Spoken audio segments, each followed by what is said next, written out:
Welcome to retail employee Chronicles by ప్రఖ్యాతి. స్టోర్లో ఒక బిల్లు వేసేటప్పుడు ఒక ప్రోడక్ట్కి సెల్లింగ్ ప్రైస్ కంటే ₹2 ఎక్కువ బిల్ అయింది. అయితే దానికి వినియోగదారుని రియాక్షన్ చాలా ఆశ్చర్యం అనిపించింది. మీ ఎంప్లాయీ ఫ్రాడ్ చేశాడు, మీ కంపెనీ మోసం చేస్తుంది అని అతని అభియోగం.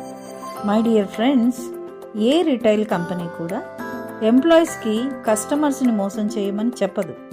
వాళ్ళ మెయిన్ గోల్ కస్టమర్ని రిటైన్ చేయడం, సాటిస్ఫై చేస్తూ సేల్స్ ఇంప్రూవ్ చేయటం. వాళ్ళకి ప్రాఫిట్స్ ఎంత ముఖ్యమో కస్టమర్ కూడా అంతే ముఖ్యం. ఎంప్లాయీకి సెల్లింగ్ ప్రైస్ కంటే ₹2 ఎక్కువ ఛార్జ్ చేయటం వలన అతనికి వచ్చే లాభం ఏమీ ఉండదు.